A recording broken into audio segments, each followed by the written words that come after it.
जय हिंद दोस्तों, वंदे मातरम। इस समय पूरी दुनिया में चीन में हो रहे विंटर ओलंपिक्स की चर्चा है। जहां अमेरिका इसका बहिष्कार करने की बात कर रहा है, वहीं रूस कह रहा है कि भाई इस खेल से जो आपसी संबंध है वो काफ़ी प्रगाढ़ होंगे। इन सब चीज़ों के बीच में भारत फंसता हुआ नजर आ रहा था, लेकिन भारत ने एक डिप्लोमेटिक कदम उठाते हुए इसका बहिष्कार नहीं किया, क्योंकि वैसे भी भारत का एक ही खिलाड़ी वहां जा रहा था तो इसका कोई ज़्यादा फर्क नहीं पड़ता।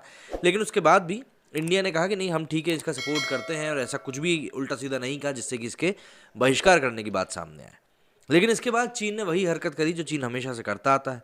मतलब कोई देश कितना ही ज़्यादा गिर सकता है। पिछले साल मई जून में गलवान घाटी में जो झड़प हुई थी भारत और चीन के सैनिकों की, उसमें जो चीनी सैनिक घायल हुआ था उसको टॉर्च बियरर बना दिया इस ओलंपिक का। ऑब्वियस सी बात है, इस चीज़ को करके आप पूरी दुनिया के सामने क्या संदेश देना चाहते हो भारत को लेकर। तो ऐसे में अब भारत के सामने विडंबना ये थी कि अगर वो इन खेलों का भाग बनता या उसके एम्बेसडर्स वहाँ पे जाते, तो कहीं ना कहीं एक बेइज्जती टाइप की थी कि देखो, हम तो तुम्हारी मतलब जो पूरी दुनिया के सामने हम तुम्हारी किरकिरी कर रहे हैं और उसके बाद भी तुम हमारे साथ बैठे हुए हैं। ऐसे में 24 घंटे के अंदर ही भारतीय सरकार ने इसके ऊपर फैसला लेते हुए अब इस बारे में कहा है कि किसी भी तरीके से भारत इन खेलों में पार्टिसिपेट नहीं करेगा। इवन इंडियन एम्बेसडर्स जो हैं वो भी चाइना के किसी भी ऑफिशियल मीटिंग का हिस्सा नहीं बनने वाले हैं। चीन में आज से शुरू होने जा रहे विंटर ओलंपिक्स 2022 को किसी भी ऑफिशियल सेरेमनी में भारत के राजदूत शिरकत नहीं करेंगे।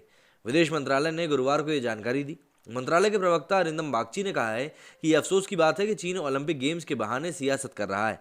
बीजिंग में हमारे चार्ज डी अफेयर्स, एक प्रकार से कार्यवाहक राजदूत जिसको कहते हैं, इन गेम्स की ओपनिंग या क्लोजिंग सेरेमनी में हिस्सा नहीं लेंगे। भारत ने विंटर ओलंपिक्स के बॉयकॉट का फैसला उन रिपोर्ट्स के बाद किया जिसमें बताया गया था कि चीन ने खेलों के टॉर्च रिले में एक ऐसे कमांडर की फबाओ को मशाल सौंपी है जो 2020 में हुए गलवान घाटी संघर्ष में शामिल था। भारत के अलावा अमेरिका समेत कई देशों ने विंटर ओलंपिक्स के डिप्लोमेटिक बॉयकॉट का फैसला किया है। फबाओ ने बुधवार को टॉर्च रिले में शिरकत करी थी। गुरुवार को भारत ने इन खेलों के डिप्लोमेटिक बॉयकॉट का फैसला किया है। अब सवाल ये आता है कई लोगों के मन में कि आखिर कौन है फबाओ। तो मीडिया रिपोर्ट्स की माने तो फबाओ चीन की सेना यानी कि पीपल्स लिबरेशन आर्मी पीएलए में रेजिमेंट कमांडर है। 15 जून 2020 को लद्दाख की गलवान घाटी में संघर्ष के दौरान वो गंभीर तौर पर जख्मी हो गया था और उसे भारतीय सैनिकों ने पकड़ लिया था। बाद में उसे चीन को सौंप दिया गया। दिसंबर में उसने चीन की सरकारी टीवी चैनल सीसीटीवी को एक स्पॉन्सर्ड इंटरव्यू दिया था। इसमें उसने गलवान घाटी की घटना के बारे में बताया था।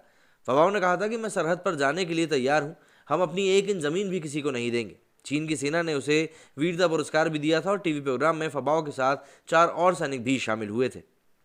5 मई 2020 में हुए गलवान संघर्ष में भारत के 20 जवान शहीद हुए थे। अमेरिका समेत दुनिया के कई मीडिया हाउसेज ने बताया था कि गलवान घाटी में चीन के 40 सैनिक मारे गए हैं। हालांकि शी जिनपिंग सरकार ने कभी चीन की सेना यानी पीपल्स लिबरेशन आर्मी के मारे गए सैनिकों की सही तादाद नहीं बताई। यहाँ पर यह जान लेना भी जरूरी है कि अमेरिका समेत कई देशों ने विंटर ओलंपिक्स 2022 का डिप्लोमेटिक बॉयकॉट कर चीन के मानवाधिकारों पर सख्त संदेश दिया है। अब इसके ऊपर चीन क्या चाहता है? तो गलवान घाटी में मारे गए अपने सैनिकों की संख्या चीन ने कभी नहीं बताई।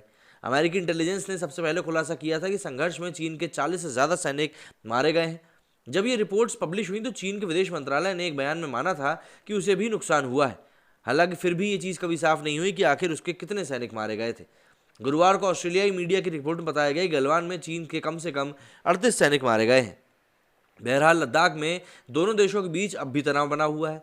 14 दौर की बातचीत के बाद भी कुछ अहम पॉइंट्स के हैं जिनके ऊपर बात आके टिक जाती है और ख़त्म नहीं हो पाती। पिछले साल अक्टूबर में चीन के एक ट्रैवल ब्लॉगर ली किजियान ने गलवान पर चीन के झूठ की पोल खोल दी थी। किजियान ने चीन के कांगवाक्सी में मौजूद उन सैनिकों की कब्रों पर जाकर वीडियो बनाया था जो भारतीय सैनिकों के हाथों मारे गए थे। बाद में पिशान काउंटी की एक कोर्ट ने किजियान को शहीदों के अपमान का दोषी पाया और उसे 7 महीने की सजा सुनाई थी और वो फिलहाल जेल में। अब आप इन सभी बातों से अंदाज़ा लगा सकते हैं कि चाइना असल में इन विंटर ओलंपिक्स के बहाने किसी प्रोपेगेंडा को धकाना चाह रहा है, और इसीलिए जो कई सारे देश हैं वो इन विंटर ओलंपिक्स का विरोध भी कर रहे हैं।